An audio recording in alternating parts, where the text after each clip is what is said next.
జై శ్రీరామ్.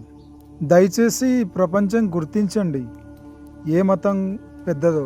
సరేనా? ముందు ఏ మతం పుట్టిందో కూడా గుర్తించాలి. ఎలా అంటే మన కుటుంబంలో చిన్న పెద్దకి మధ్య, అంటే ముత్తాతలు, తాతలు, నాన్నలు, అలాగే కొడుకులు, అలాగే మనవళ్ళు, అలాగే మనవళ్ళకి జన్మించిన మనవళ్ళు, ఇలా పెద్ద చిన్నకి మధ్య ఎంత తేడా ఉంటుందో, అలాగే ఎన్ని సంవత్సరాల ముందు ఏ ఏ మతం పుట్టిందో దయచేసి ఈ ప్రపంచం గుర్తించాలి. మన ముత్తాత లాంటి మతం ఏదో మీకే తెలుస్తుంది. అంతేకాని కేవలం 1100 సంవత్సరాల నుండి మనుషుల చేత తయారు చేయబడిన మతాలు ఎన్నో కూడా ఈగో చూపిస్తున్నాయి. అలాంటప్పుడు మరి సనాతన ధర్మం కొన్ని వేల సంవత్సరాల నుండి భూమి పుట్టక ముందు నుంచే సనాతన ధర్మం ఉంది. మరి ఆ సనాతన ధర్మాన్ని పూజించే మేము హిందువులం, మాకెంత ఈగో ఉండాలి. అయినా కూడా మేము ఎన్ని మతస్థుల వారు మా హిందువుల ముందు మత పిచ్చి ఈగో చూయించినా కూడా మేము హిందువులం, సనాతన ధర్మానికి కట్టుబడి ఉంటాము. ఇంకా సనాతన ధర్మాన్ని కించపరిచే వారికి మేము ఎలాంటి ఇబ్బంది కలిగించటం లేదు. ఎందుకంటే ఇది మా హిందూ సనాతన ధర్మం, మేము హిందూ సనాతన ధర్మానికి కట్టుబడి ఉంటాం. కనుక హిందూ సనాతన ధర్మమే అన్ని మతాల కంటే పెద్దది.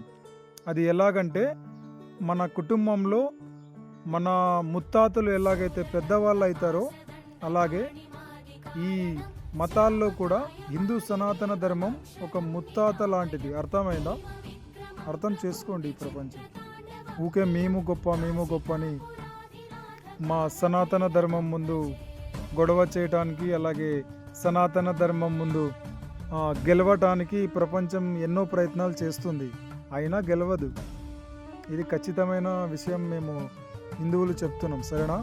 మీరెంత గెలవాలనుకున్నా ఇది సాధ్యం కానిది.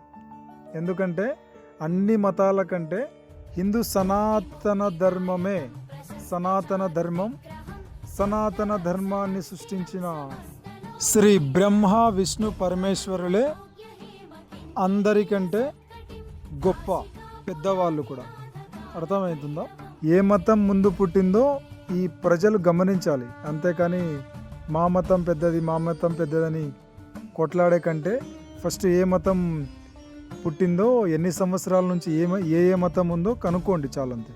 సరేనా? ఇది గొడవకి దారి తీసే విధంగా అయితే నేను మాట్లాడటం లేదు. దయచేసి అర్థం చేసుకోవాలని చెప్తున్నా. ఇది మత పిచ్చి కాదు, కేవలం నేను సమాచారం ఇవ్వడానికే మాట్లాడాను. ఇది మతం ఏది పెద్దది ఏది చిన్నదని తెలియచేయడానికే వీడియో చేయడం జరిగింది. అంతేకాని ఎవరికి చెడుగా ఉద్దేశించి మాట్లాడింది కాదు. సరేనా? జై శ్రీరామ్, జై హనుమాన్, జై హింద్, జై భారత్.